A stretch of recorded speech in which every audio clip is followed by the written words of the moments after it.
இரண்டு நாடுகளுக்கு மத்தியில் இருந்த பதட்டம் திடீரென இன்றைக்கு ஒரு முடிவுக்கு வந்திருக்கிறது. ரொம்ப மகிழ்ச்சியான செய்தியாக சற்று முன்னால் வெளியாகி இருக்கக்கூடிய செய்தி தான். இன்றைக்கு ஈவினிங் 5 மணியிலிருந்து மொத்தமாக இரண்டு தரப்பிலும் சமாதானம் சீஸ்ஃபயர் உண்டாகி இருக்கிறது. இந்தியாவும் அபிஷியலாக அறிவிச்சிட்டாங்க, நாங்கள் சமாதான உடன்படிக்கையை ஏற்றுக்கொள்கிறோம் என்று. அதே நேரத்தில் பாகிஸ்தானும் நாங்கள் இந்த சமாதான உடன்படிக்கையை ஏற்றுக்கொள்கிறோம் என்று அறிவித்திருக்கிறார்கள். இன்றைக்கு மாலை 5 மணியிலிருந்து இரு தரப்பிலையும் எந்த விதமான தாக்குதல்களும் நடத்தப்படாது என்கிற செய்திகள் வெளியாகி இருக்கிறது. இந்த நிலையில்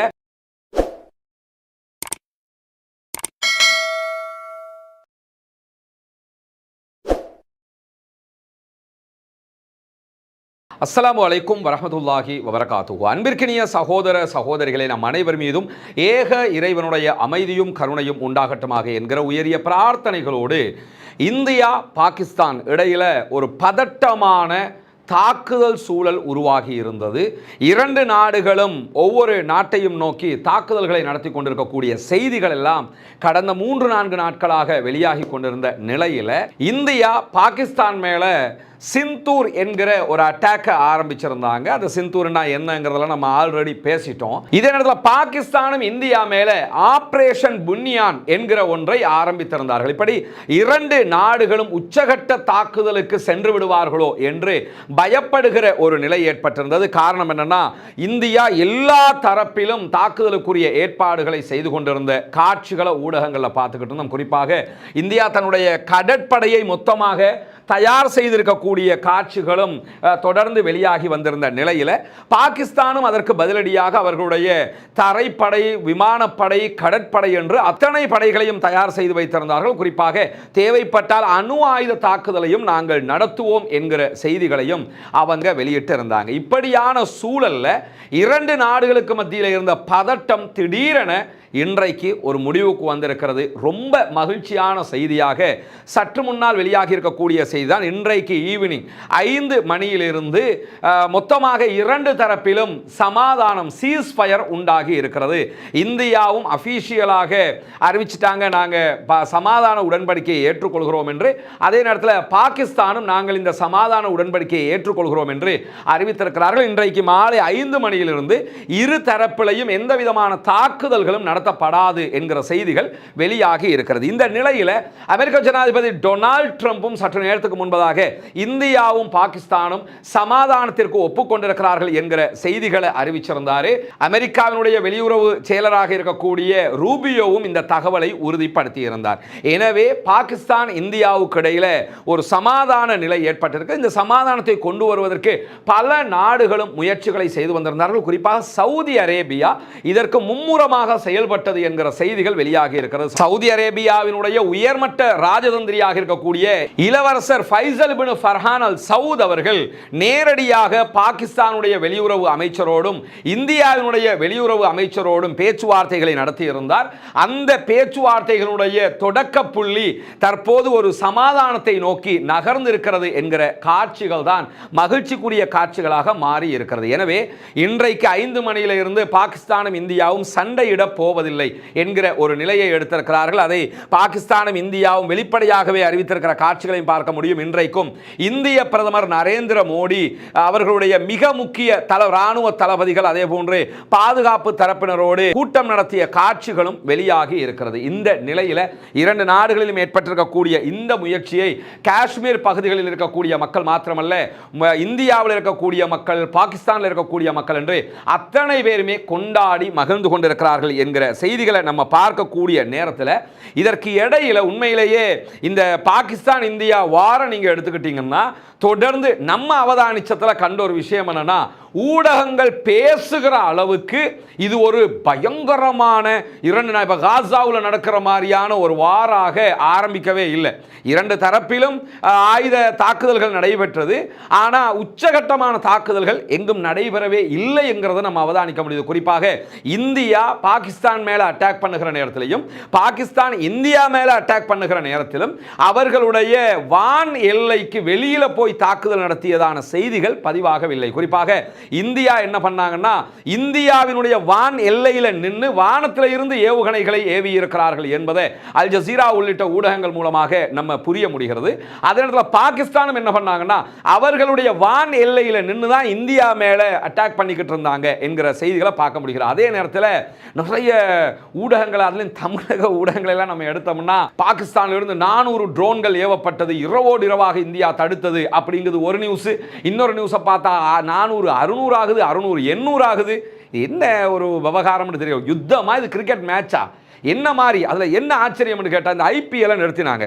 இந்த ஐபிஎல் நிறுத்தும் போது அதற்கு பொறுப்பான ஒருவர் என்ன சொன்னார்னா இதை எப்படி நிறுத்தினோம்ங்கிறத சொன்னார்.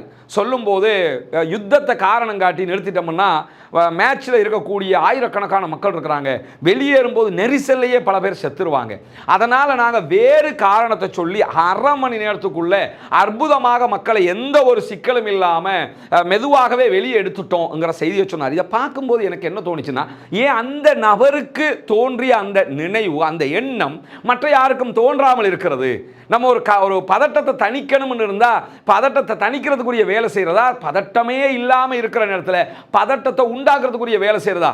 அந்த அட்டாக்கில் அப்படி நடந்தது, இந்த அட்டாக்கில் இப்படி நடந்தது. இன்னும் பார்த்தா அந்த பாகிஸ்தானுடைய ராணுவ தளபதி கைது, எங்கே கைதானார்? அது அப்படி ஒரு சம்பவம் நடந்திருந்தால் அது எவ்வளவு பெரிய ஒரு மேஜர் இஷ்யூவாக மாறி இருக்கும். அப்படி ஒரு சம்பவமும் கிடையாது. அதே நேரத்தில் பாகிஸ்தானுடைய 3 விமானங்களை சுட்டு வீழ்த்திட்டோம். குறிப்பாக F-16 வகையான விமானங்கள் பாகிஸ்தானில் இருந்து இந்தியாவுக்குள்ள வந்து தாக்குதல் நடத்தியதாகவும் அதை இந்திய ராணுவம் சுட்டு வீழ்த்திருச்சு அப்படின்னு அந்த செய்திகளை எல்லாம் நம்ம பார்க்கிறோம். முதலோட புரிஞ்சுக்கிறங்க, F-16 வகையான விமானங்கள் பாகிஸ்தானுக்கு கொடுத்தது அமெரிக்காட்ட இருந்து அவங்க வாங்கியிருக்கிறாங்க. அந்த விமானங்களை பொறுத்தவரையில் அதை கொடுக்கும் போது அமெரிக்கா என்ன அக்ரிமெண்ட்ல கொடுத்திருக்கிறான்னு சொன்னா இந்தியாவுக்கு எதிராக அந்த விமானங்கள் பயன்படுத்தப்படக்கூடாது. நீங்கள் சைனாவோட வார் வந்தால் பயன்படுத்துங்க, ஈரானோட வார் வந்தால் பயன்படுத்துங்க, வேறு ஏதாவது ஒரு நாட்டோட வார் வந்துச்சுன்னு சொன்னால் அப்போ பயன்படுத்துங்க. ஆனால் நீங்கள் எக்காரணம் கொண்டும் அமெரிக்கா கொடுத்த நிபந்தனையை என்னன்னு சொன்னால் இந்தியாவுக்கு எதிரான வாரில் F-16 வகையான விமானங்கள் பயன்படுத்தப்படக்கூடாது. எனவே அவங்க பயன்படுத்தவே இல்லை. இன்றைக்கும் பாகிஸ்தான் என்ன சொல்றாங்கன்னா, எங்களுடைய எந்த விமானத்தையும் இந்தியா சுட்டு வீழ்த்தவில்லை என்று சொல்லியிருக்கிறார்கள். ஆனால் இந்தியாவினுடைய 5 விமானங்கள், ரஃபேல் விமானங்களை சுட்டு வீழ்த்தினதாக பாகிஸ்தான் சொல்கிறது. இதுவரை இந்தியா அதை மறுக்கவில்லை என்பது ஒரு கேள்விக்குறியாக இருக்கிறது. அது பொய்யாக இருக்கக்கூடும், இல்லைன்னு நான் சொல்லலை. ஆனால் அது இந்தியா மறுக்கணும், இல்லை அப்படி நடக்கலன்னு சொல்லி மறுக்கணும். ஆனால் இந்தியா அதை மறுக்கவில்லை. ஆனால் இங்கே இருக்கக்கூடிய இன்னொரு கேள்வியும் என்னன்னு கேட்டால், பாகிஸ்தான் 5 விமானங்களை சுட்டு வீழ்த்தியதாக சொல்கிறது. ஆனால் இந்தியாவினுடைய விமானங்கள் பாகிஸ்தானுடைய வான்பரப்புக்குள் நுழையவில்லை. அவங்க இந்தியாவினுடைய வான்பரப்பில் நின்னே தான் அட்டாக் பண்ணி கொண்டிருந்தாங்க போது எப்படி அவர்கள் சுட்டு வீழ்த்தியதாக சொல்கிறார்கள் என்கிற கேள்வியும் எழாமல் இல்லை. ஆனால் இந்த ஒட்டுமொத்த செய்திக்குள்ள நம்ம புரிய வேண்டிய ஒரு விஷயம் இருக்குது. என்னன்னு கேட்டா, 2 நாடுகளும் இருக்கக்கூடிய ஊடகங்கள் உண்மையை விட அதிகமாக பொய் சொல்கிறது என்பதை நம்ம புரிய முடியுது. பாகிஸ்தானுடைய ஊடகங்களும் தான், இந்தியாவினுடைய ஊடகங்களும் தான். இதே நேரத்தில் இந்த 400-500 ட்ரோன் அனுப்பின கதை இருக்குதா இல்லையா, அந்த கதைக்கு பாகிஸ்தானுடைய ராணுவ ஊடக பேச்சாளர் பேசும்போது என்ன சொன்னார்னா, நாங்கள் அப்படி எந்த ட்ரோன்களையும் அந்த அளவுக்கு நாங்கள் அனுப்பவே இல்லை. அப்படி அனுப்பினோம்னா உலகமே பார்க்குற மாதிரி நாங்கள் அனுப்புவோம், ரகசியமாக எல்லாம் அனுப்ப மாட்டோம்னு ஒரு கிண்டலாக ஒரு செய்தியை சொன்னார்.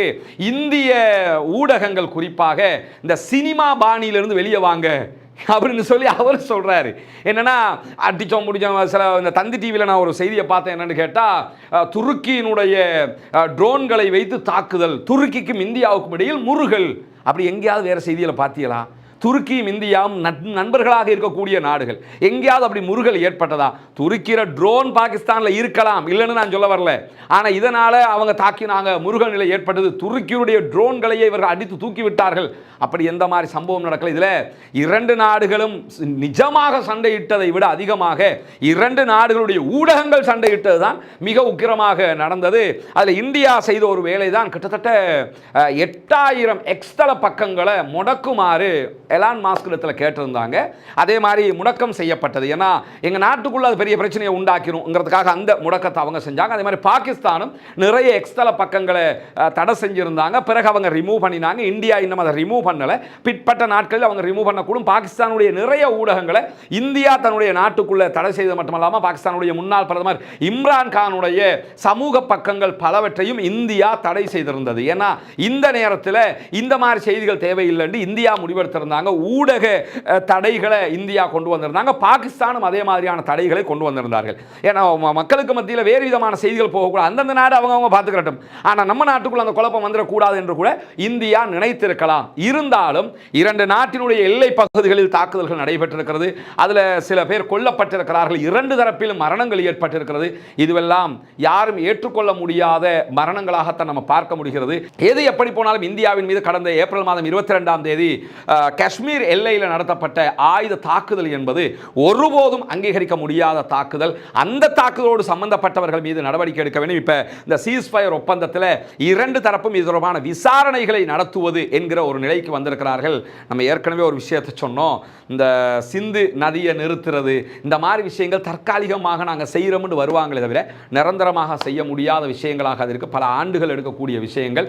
இருந்தாலும் இந்தியா தன்னுடைய நாட்டை பாதுகாப்பதற்கான பல முனைப்புகளை எடுத்ததை போல பாகிஸ்தானும் தன்னை செல்ஃப் டிஃபென்ஸ் பண்ணிக்கொள்ள போறோம்ங்கிற அடிப்படையில் அவர்களும் பல முடிவுகளை எடுத்திருந்தார்கள் என்கிற வகையில் இரண்டு நாடுகளும் தங்களுடைய நாடுகளை பாதுகாத்துக் கொள்வதற்கான முயற்சிகளை செய்திருக்கிறார்கள். இரண்டு நாடுகளும் தற்போது சமாதானமாகிவிட்டார்கள். எனவே நாடுகள் ரெண்டுமே சமாதானமானதுக்கு பிறகு ஊடகங்கள் சண்டையிடுவதில் எந்த நியாயமும் கிடையாது. எனவே மீண்டும் மீண்டும் பொய்களை பரப்பிடாம உண்மையான செய்திகளை மாத்திரம் பரப்புங்க. இப்போ கூட நீங்க போய் பார்த்தீங்கன்னா கண்டிப்பாக என்ன செய்வாங்கன்னு சொன்னால், இந்தியாவிடம் அடிபணிந்தது பாகிஸ்தான் என்று இவங்க போடுவாங்க. பாகிஸ்தான் ஊடகங்களை பார்த்தோம்னா இந்தியாவை வாரி சாப்பிட்டு விட்டது பாகிஸ்தான் என்று சொல்லி எழுதுவாங்க. அந்த மாதிரி இந்த ஊடகங்கள் இதை ஊதி பெரிதாக்கி கொண்டிருக்கிறதே தவிர யதார்த்தமான நிலவரத்தின் பிரகாரம் அமெரிக்கா சவுதி அரேபியாவுடைய தலையீட்டின் பிரகாரம் இந்த சமாதான நிலை ஏற்பட்டிருக்கிறது. உண்மையிலேயே அமைதியாக இருக்க வேண்டிய இரு நாடுகள். இந்த சந்தர்ப்பம் மிக முக்கியமானது. இரு நாடுகளும் அமைதி அடைய வேண்டும். பாகிஸ்தானுடைய பலுசிஸ்தான் பகுதிகளில் பலுசிஸ்தான் தனிநாட்டு கோரிக்கை விடுக்கக்கூடிய ஒரு கூட்டத்தார் பாகிஸ்தானுக்கு எதிரான தாக்குதல்களை நடத்தி வருகிறார்கள். அந்த தாக்குதல்களை பாகிஸ்தான் தொடர்ந்து கொண்டிருக்கிறது. இந்த பலுசிஸ்தான் பகுதிகளில் தான் நமக்கு தெரியும் ஏற்கனவே ஈரானும் அத்துமீறி தாக்குதலை நடத்தி இருந்தாங்க. ஏன்னா பலுசிஸ்தான்ங்கிறது ஈரானுடைய எல்லைக்குள்ளேயும் வரும். அது என்ன ஏதுங்கிறத தனியான ஒரு வீடியோவாக நாம் பார்ப்போம். எனவே மகிழ்ச்சியான செய்தி, பாகிஸ்தானும் இந்தியாவும் சமாதானத்திற்கு ஒப்புக்கொண்டிருக்கிறார்கள். இரு நாடுகளும் மீண்டும் பழையது போல அண்ணன் தம்பிகளாக மாமான் மச்சான்களாக இருநாட்டு உறவுகளையும் பகிர்ந்து கொண்டு இருவரும் பயணிக்க வேண்டும் என்பதுதான் மனிதநேயத்தை நேசிக்கக்கூடிய அத்தனை பேருடைய ஆசையவா பிரார்த்தனையாக இருக்கிற அதே நேரம் பயங்கரவாதம் இல்லாதொழிக்கப்பட வேண்டும், தீவிரவாதம் மொத்தமாக அழிக்கப்பட வேண்டும், தீவிரவாதிகளும் அழிக்கப்பட வேண்டும், அமைதியான பூவுலகு திரும்ப வேண்டும் என்கிற உயரிய பிரார்த்தனைகளோடு அடுத்தடுத்த செய்திகளையும் இந்தியா பாகிஸ்தான் தொடர்பாக விரிவாக அறிந்து கொள்வதற்கு தயாராக இருங்கள். நம்முடைய ரஸ்மின் MISC நியூஸ் மற்றும் ரஸ்மின் MISC டாக்ஸ் ஆகிய இரண்டு சேனல்களையும் சப்ஸ்கிரைப் செய்யாத சகோதரர்கள் சப்ஸ்கிரைப் செய்து இணைந்து கொள்ளுங்கள். வாஹ்ரதா வானா அல்ஹம்துலில்லாஹி ரப்பில் ஆலமீன்.